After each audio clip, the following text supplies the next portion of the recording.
बच्चों good morning. कैसे हो आप? ठीक है। पिछली क्लास को आपने ध्यान से सुना था। वो क्या था?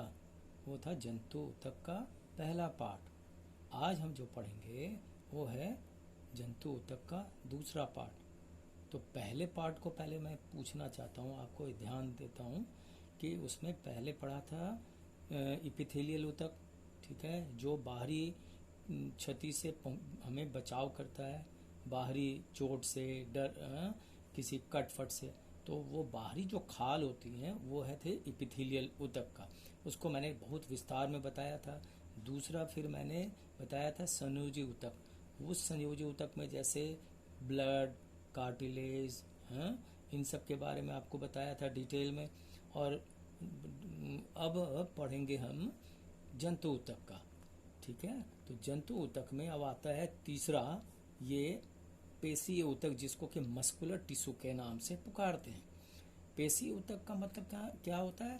जैसे जहाँ जहाँ हमारे मांसपेशी भरी होती है ना, गठीले बदन में देखोगे, मुट्ठी बांधो तो आपके जहाँ जहाँ पर बल बनता है, जहाँ गठीले मांसपेशियाँ बन जाती हैं, ऊपर उठ जाती हैं, या चलने पर जैसे पैरों में घुटने के नीचे गोल गोल जहाँ मांसपेशियाँ इकट्ठी हो जाती है, तो आपको ये ध्यान होगा कि जब हम गति करते हैं तो हमारे, या साइकिल के पैडल चलाते हैं तो हमारे पैर के अलग अलग जगहों पर मांसपेशियाँ चढ़ जाती हैं, ऊपर उठ जाती हैं। ठीक है, तो ये जो मांसपेशियाँ हैं इन्हीं को ही हम पेशी ऊतक के नाम से पुकारते हैं। तो सजीवों के शरीर में ये पेशी ऊतक बहुत महत्वपूर्ण है। और यह इनकी कोशिकाओं को अगर माइक्रोस्कोप से हम देखते हैं तो वह लंबी कोशिकाएं होती हैं, रेशे के रूप में दिखती हैं। ये पेशीय ऊतक को हम रेशेनुमा के फॉर्म में देखते हैं। और यह सब जब अगर इकट्ठे हो जाते हैं तो क्या होगा? ये पेशीय ऊतक। ठीक है, आपको मैंने पहले भी बताया ऊतक क्या है। एक साथ जब कोशिकाओं का समूह मिल जाता है तो वह ऊतक होता है। तो ये पेशीय ऊतक है।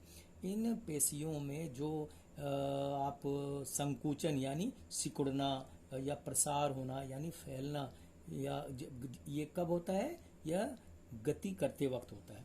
और इसके पीछे क्या मतलब है? प्रोटीन होने के कारण से ऐसा होता है। हमारे पेशियों में प्रोटीन की मात्रा होती है और यही फैलने यानी प्रसार करने में और संकुचन करने में मदद करती है। अब आओ बेटा, इनको दो हिस्से में बांटा गया है। किसके आधार पर? इनके कार्यों के आधार पर। कि यह कैसे कार्य करते हैं और हमारे शरीर के अंदर कैसे नियंत्रण करते हैं। तो हमारे शरीर के अंदर दो प्रकार के कार्य होते हैं, एक ऐच्छिक पेशीय और दूसरा अनैच्छिक पेशीय। वो संभालते हैं हमारे शरीर के अंदर के कार्य। तो ऐच्छिक का मतलब जो इच्छा के अनुसार हमारी शरीर के अंदर जो रेशे हैं या हमारे अंदर जो पेशी हैं वो कार्य करते हैं, तो उनको हम वॉलेंट्री या ऐच्छिक पेशी के नाम से पुकारते हैं। जैसे आप जानते हो कि जैसे वो उदाहरण में जैसे हम हाथ पैर को उठाते हैं तो, या उंगलियों में गति करते हैं, सिर को ऊपर नीचे करते हैं, तो ये हमारी इच्छा के अनुसार ये काम होता है। मुंह का खोलना, मुंह का बंद करना, तो ये हमारे ऐच्छिक मतलब हमारी इच्छा के अनुसार है। इसलिए से ऐच्छिक पेशी ऊतक जो है वो नियंत्रण में करती है, इसलिए इसे ऐच्छिक पेशीय ऊतक के नाम से हम पुकारते हैं। तो दूसरा आप समझ सकते हो, जिसके ऊपर हमारी कंट्रोल नहीं होती, हमारी इच्छा का अनुसार का कंट्रोल नहीं होता, बिल्कुल वो अपने आप रुकती और बंद होती, या जो भी है कार्य जो अंदर हमारे शरीर के अंदर होती है, घटती है, तो वो अनैच्छिक पेशी का काम है। जैसे देख लो, उदाहरण मैं इसका भी देता हूँ।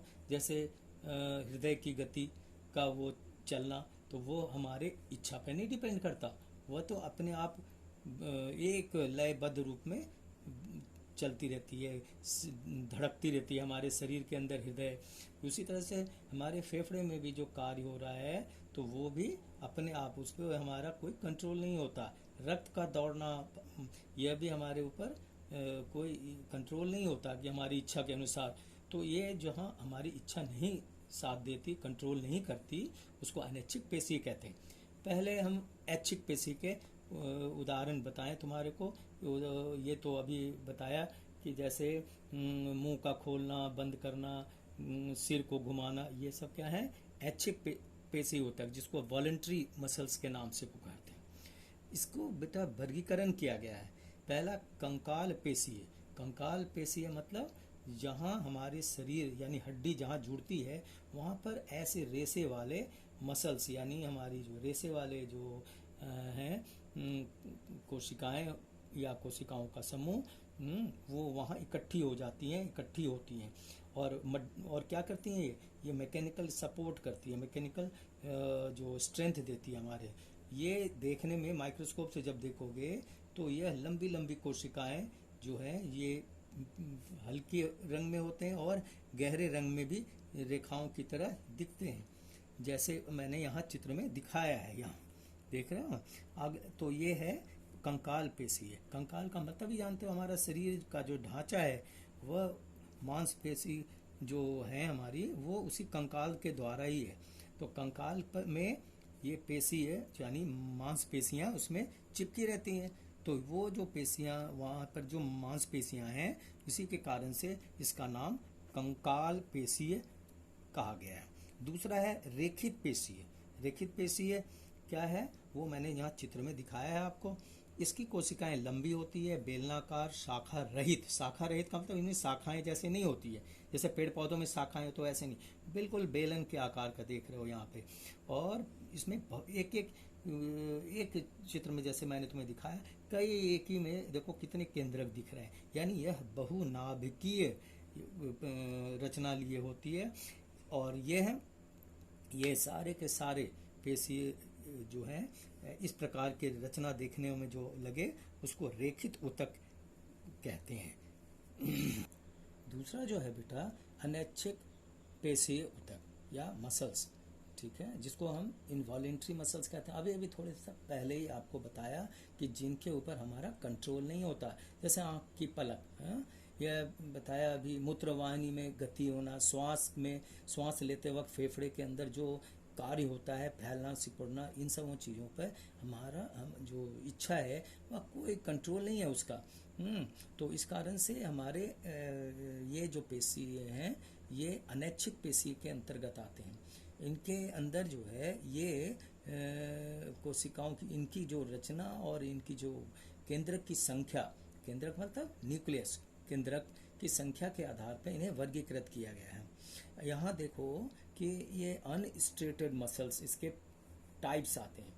तो अनैच्छिक पेशीय ऊतक के पहला जो टाइप्स है वो है आरेखित पेशी, ठीक है। इनमें उपस्थित कोशिकाएं जो होती हैं वो जो चित्र में दिखाया, देखो ये लंबी लंबी जो कोशिकाएं, ये यहाँ से यहाँ, यहाँ से यहाँ, बिल्कुल जो पानी में आपने कहीं नाव देखा हो नदी में, तो उसी तरीके से दोनों किनारा जो है वो बड़ा नुकीला होता है। कोशिकाएं लंबी होती हैं और इसके जो अंतिम सिरा होता है वो नुकीले होते हैं।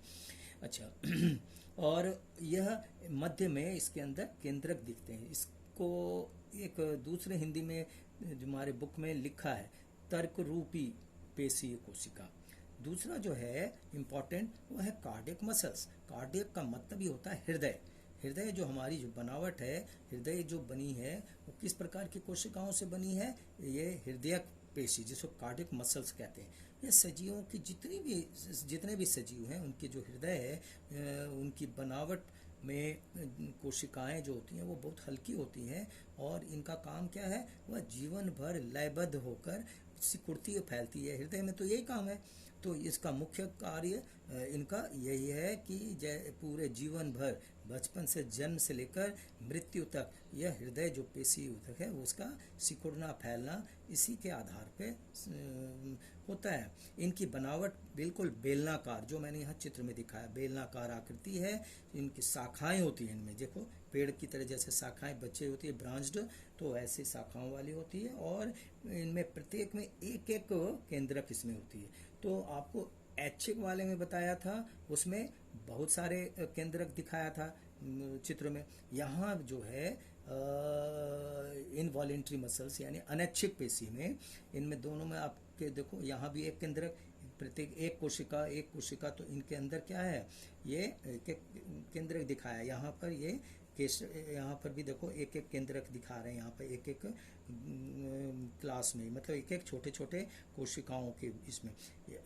तो यह इस प्रकार जो है, यहाँ ये सारी चीज़ जो है हमारी इच्छा के अनुसार नहीं चलती, ना हम बंद कर सकते ना रोक सकते। तो कार्डियक मसल्स का कंट्रोल जो है वो बिना हमारी इच्छा पर नहीं चलता।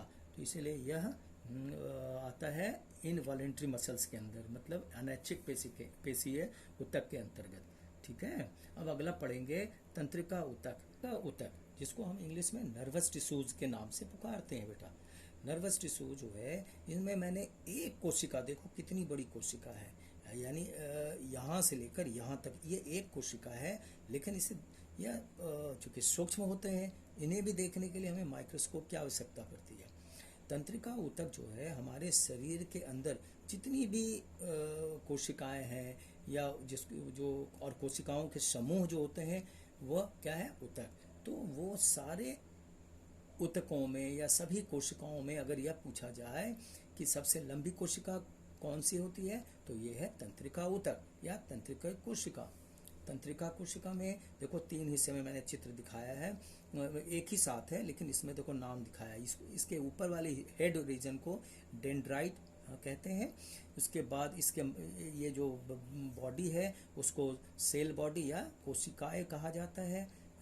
इसके बाद नीचे जो पूंछ की तरह नीचे बढ़ती चली जा रही है, देखो एक लंबी जैसे रेलवे के डब्बे के पीछे डब्बे जुड़े होते हैं, ऐसे ये दिख रहा है, जिसको एक्सॉन कहा जाता है। और इन दो एक्सॉन के बीच तंत्रिकाक्ष जो जुड़ते हैं, और यह आखिर में अंतिम सिरा इसका होता है, जिसको नर्व एंडिंग कहते हैं। ठीक है, अब यहाँ गौर करो, यह जो है इसका कार्य क्या है, ये खबर यानी हमारी सूचना, कहीं भी हमारे पैरों में जैसे चुभ जाती है, चुभन होती है, चोट लगती है, तो वो खबर हमारे ब्रेन को मिलती है। तो ब्रेन तक डायरेक्ट नहीं पहुंच जाती, वह क्रम से जाती है, और वह क्रम जो है वो उनको उस क्रम को बनाने में मदद कौन करता, बेटा ब्रेन है तो हमारे सिर पे है, और सिर के पीछे जो है हमारे वर्टिब्रल कॉलम यानी रीढ़ की हड्डी, उसके बीचों बीच अंदर ही अंदर स्पाइनल कॉर्ड यानी मेरु रज्जु जिसका नाम है हिंदी में, और इसके बाद पूरे शरीर में जो बिखरे हुए हैं, फैले हुए हैं, वो जो उनको हम कहते हैं नर्व टिश्यू, नर्व्स कहते हैं। नर्व क्या है, वह अलग अलग इलाकों से, जैसे हाथ पैर पेट, हमारे शरीर के अंदर के भी अंग जहाँ दर्द हो रहा हो तो उनकी खबर हमारे मस्तिष्क को कैसे मिलती, तो ये तीनों मिलकर समन्वय करते हैं, यानी brain, spinal cord and nerve, इनके द्वारा यह मैसेज जो है हमारे शरीर के ब्रेन तक पहुंचती है। ब्रेन को जब पहुंच जाती है तो फिर ब्रेन फटाफट बिजली की तरह वह ऑर्डर देती है, खबरदार करती है कि अब आप सचेत हो जाओ, जहाँ चुभन हो गई है वहाँ हाथ हटा लो। तो ये या मान लो गर्म चीज़ पे आपने हाथ रखा है, तो वो ब्रेन को पता लग जाता है तुरंत में, ये बिजली की तरह कि ये गर्म चीज़ पे है, हाथ जलने का डर है, तो तुरंत वो थोड़ा भी समय इंतजार नहीं करती और तुरंत हमें सुरक्षा के लिए हाथ उठाने को मैसेज देती है, रिप्लाई खबर देती है। और इस प्रकार से हमारा जो शरीर है वो पूरी तरीके से कंट्रोल में रहता है। हमारा शरीर, ये जो शरीर है वह पूरी तरीके से संतुलित रहता है, सुरक्षित भी रहता है। तो हमारे शरीर की तंत्रिका ऊतक जो है वह बहुत मुख्य स्थान रखती है हमारे शरीर के अंदर, और यह हमारे को सुरक्षित रखती है। आपने अब ये आपने पहले भी जाना होगा कि ये जो हमारा शरीर है वह किस प्रकार से कंट्रोल होता है। तो यह इनके पीछे, ये देखो, ये सिर, एक कोशिका के पीछे दूसरी जुड़ी होती है, ये जो यहाँ से यहाँ पूरी लेंथ है वो इसी के पीछे क्रम में जुड़ी होती है, एक के पीछे एक, एक के पीछे एक। और इस प्रकार से जुड़े होने के द्वारा पूरी लंबाई में हमारे पैरों तक जाती है, हमारे हाथ के पूरे उंगली हमारे अंदर अंदर शरीर के हर एक हिस्से में पहुँचती है, और वहाँ की खबर हमारे ब्रेन को मिलती है। इस प्रकार से हमारा ये जो ऊतक चैप्टर है जंतु ऊतक का वह कंप्लीट हुआ। तो ऊतक का मैंने पहले क्या बताया, पादप ऊतक, और फिर पादप ऊतक के पूरे प्रकार बताए, और जंतु ऊतक के भी पूरे प्रकार मैंने आज समझा।